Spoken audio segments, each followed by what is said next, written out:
Good evening, I'm Danny Tracy and I'm here to review today's Sandown Park card on the 11th of November 2018. The track at Sandown has a few unique quirks and hidden pieces of knowledge which is worthwhile.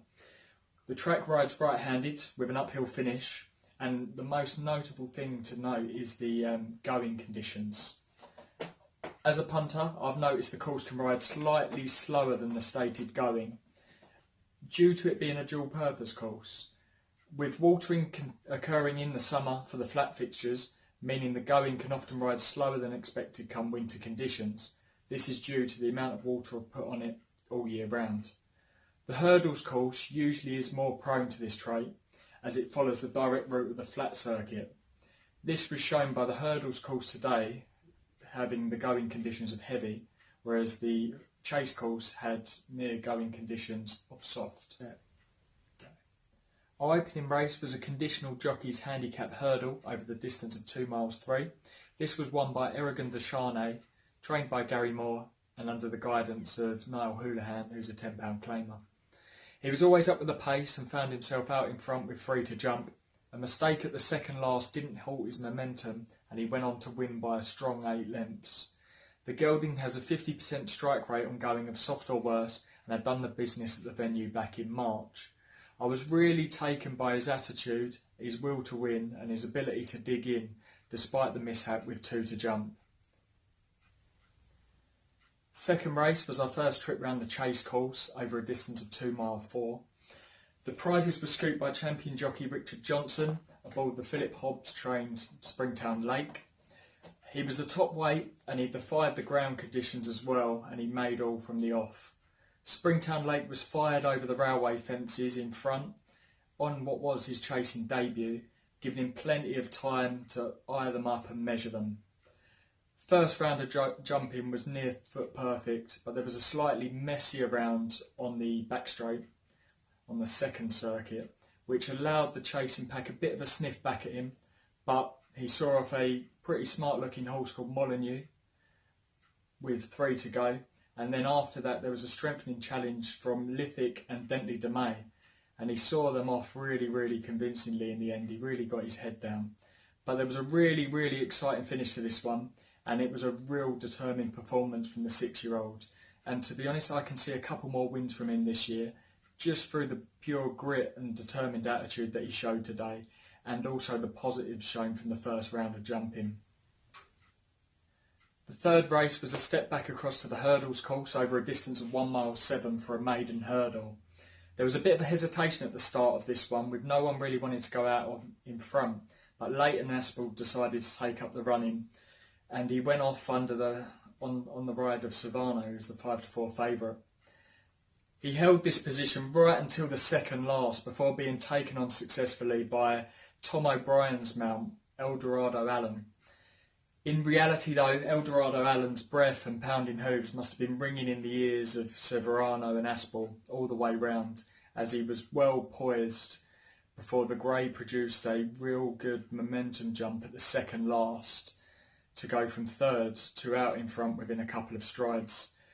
Another smooth jump at the last really sealed the deal, and he managed to stretch to a comfortable 4.5 length lead for what was his UK debut for trainer Colin Tizard. The 4-year-old didn't really look a horse who had been off for 246 days, and the French recruit really looked slick over his hurdles. Go.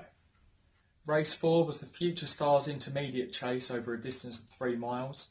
This race brought up a quick fire on the card double for jockey Tom O'Brien, trainer Colin Tizard and owner Mr. Romance, as Elegant Escape saw off Thomas Patrick by half a length to take the spoils.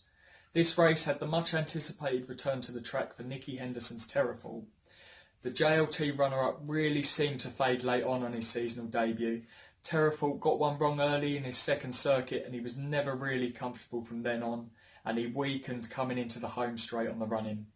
Thomas Patrick went off in front in another positive ride from Richard Johnson, but Elegant Escape always looked fairly relaxed in behind him.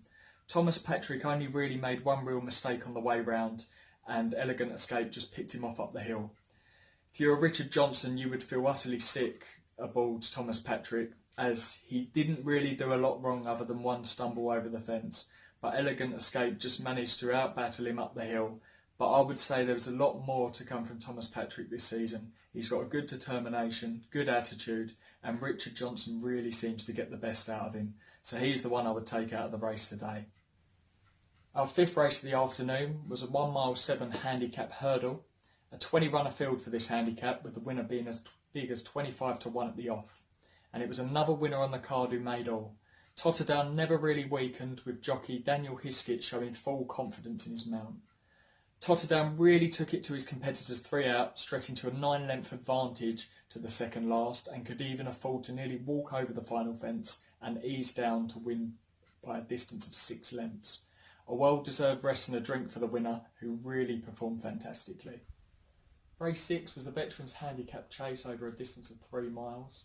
The Veterans races are always a favourite of mine due to the association we have with the horses of years gone by. The field included favourites like Pete the Feet, Armed Forces Day regular Rafflin Rose, and 2013 Cheltenham Festival second Vino Grigio. It wasn't their day though, as it was loose chips for Charlie Longsdon, who got his day in the sun again. Another winner that made all, the 12-year-old went off full of enthusiasm and was never really pegged back. He was pretty unopposed throughout. He ran out a 7-leg winner with the favourite, A Rock Gone, and Court Frontier filling the places in behind. The final race on today's card was a 2 mile bumper, and for the first time today the winner come from off the pace. The Ravens' return under Daniel Sampson was held up in the rear until being delivered down the home straight to come from absolutely nowhere and power through the field in the noseband. A 9 to 1 winner who looked slightly green when in front. This may have been the reason why the jockey decided to hold him up, just to keep him under cover and deliver him late, but he powered on through to win strongly. Today's card produced a theme of prominently run winners, and all had form on heavy in general or soft and slower at Sandown. This emphasises the tough ground conditions were out there today. Thank you.